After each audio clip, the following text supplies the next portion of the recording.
अस्सलाम वालेकुम, welcome to मेरा यूट्यूब चैनल। व्यूवर्स, आज जो वीडियो है इसमें मैं आपको बताऊंगा जॉइंट अकाउंट के बारे में। जॉइंट अकाउंट होल्डर्स जो हैं उनके लिए बहुत इंपॉर्टेंट वीडियो है। बेसिकली इस वीडियो में हम बात करेंगे कि अगर जॉइंट अकाउंट होल्डर्स में से कोई एक जो फरीक है उसका इंतकाल हो जाए तो अकाउंट पे क्या फ़र्क पड़ेगा और अकाउंट में जो मौजूद रकम है क्या वो दूसरे जो जॉइंट अकाउंट होल्डर था उसके नाम पे ट्रांसफ़र हो जाएगी या और किसी को मिल सकती है, और जॉइंट अकाउंट के एडवांटेजेस और डिसएडवांटेजेस क्या हैं ये भी आपसे डिस्कस करेंगे। तो दोस्तों वीडियो को आगे बढ़ाते हैं, लेकिन उससे पहले आपसे गुजारिश है कि अगर आप पहली दफ़ा आए चैनल पर तो काइंडली सब्सक्राइब कर लीजिए ताकि आपको मज़ीद इन्फॉर्मेटिव वीडियोस भी मिलती रहें। तो दोस्तों, जॉइंट अकाउंट एक ऐसा अकाउंट होता है जो दो या दो से ज़्यादा लोग मिलकर ओपन करवा सकते हैं किसी भी बैंक में। फॉर एग्ज़ाम्पल, दो भाई मिलकर अकाउंट ओपन करवा सकते हैं या हस्बैंड और वाइफ ओपन करवा सकते हैं, माँ और बेटा अप्लाई कर सकते हैं। तो इसी तरह मुख्तलिफ लोग या दो बिजनेस पार्टनर जो हैं वो भी मिलके एक अकाउंट ओपन करवा सकते हैं। तो दोस्तों, सवाल ये पैदा होता है कि अगर फॉर एग्ज़ाम्पल के दो लोग हैं जॉइंट अकाउंट होल्डर हैं और उनमें से कोई एक जो है उसकी डेथ हो जाती है तो क्या होगा।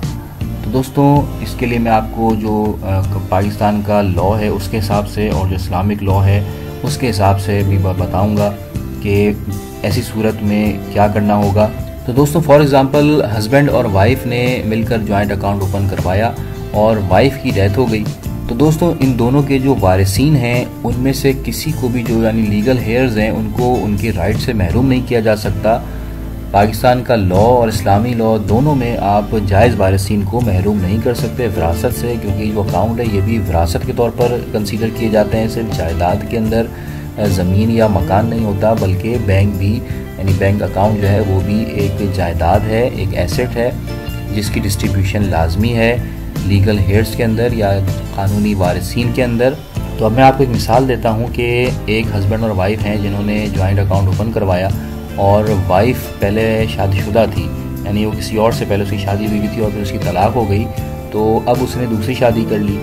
तो जो पहला शौहर है उससे उसकी एक बेटी थी। अब वाइफ का इंतकाल हो जाए तो जॉइंट अकाउंट जो है उसमें मौजूद जितनी भी रकम है वो सिर्फ हस्बैंड के नाम पर नहीं ट्रांसफ़र होगी, बल्कि होगा ये कि उस वाइफ का जो मर चुकी है उसकी जो बेटी थी पहले शौहर से वो भी हकदार होगी उन पैसों की, क्योंकि वो उसकी लीगल हेयर है और शरई तौर पे वो उसकी वारिस है।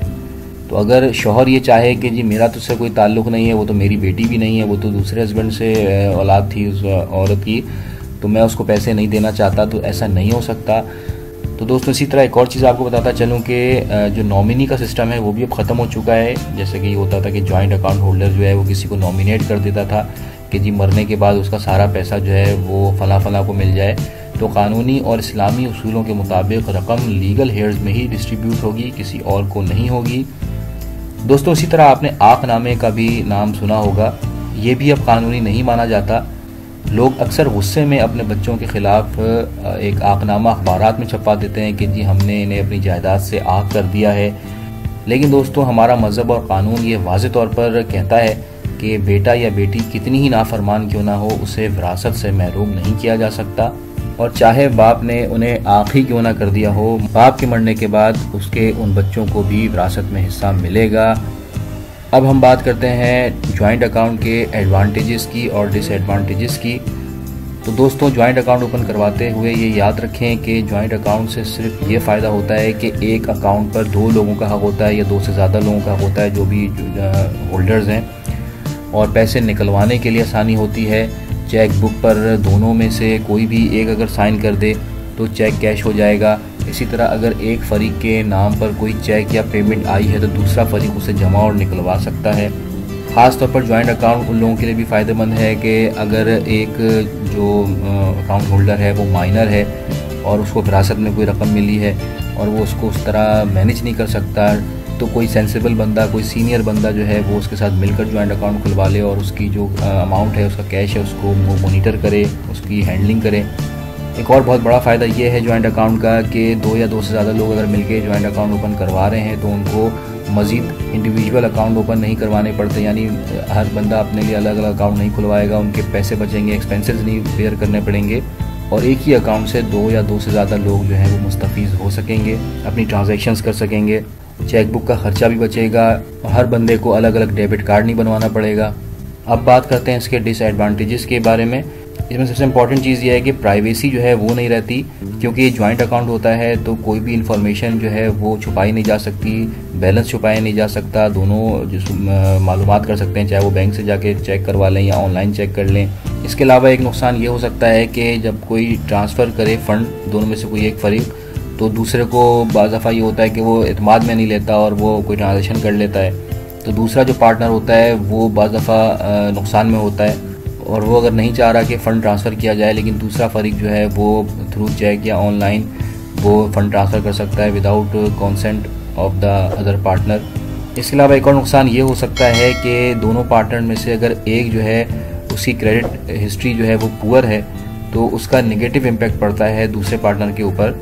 इन फ्यूचर अगर पहला पार्टनर जो ख़राब क्रेडिबिलिटी का था वो कहीं कर्जा लेता है और वो कोई या बैंक करप्ट हो जाता है, तो दूसरे पार्टनर के ऊपर भी बात आती है और एक नेगेटिव इम्पैक्ट पड़ता है कि जी ये भी इसके साथ जॉइंट अकाउंट होल्डर था। तो दोस्तों फिर भी ओवरऑल अगर देखा जाए तो जॉइंट अकाउंट जो है उसके फ़ायदे ही होते हैं, नुकसानात इतने नहीं हैं।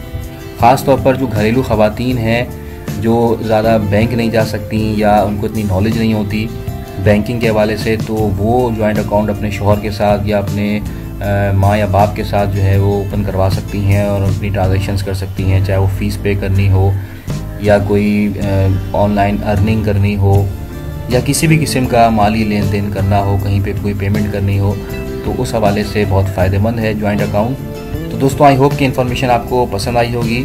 थैंक्स फॉर वॉचिंग मेरा यूट्यूब चैनल। टेक केयर, अल्लाह हाफिज़।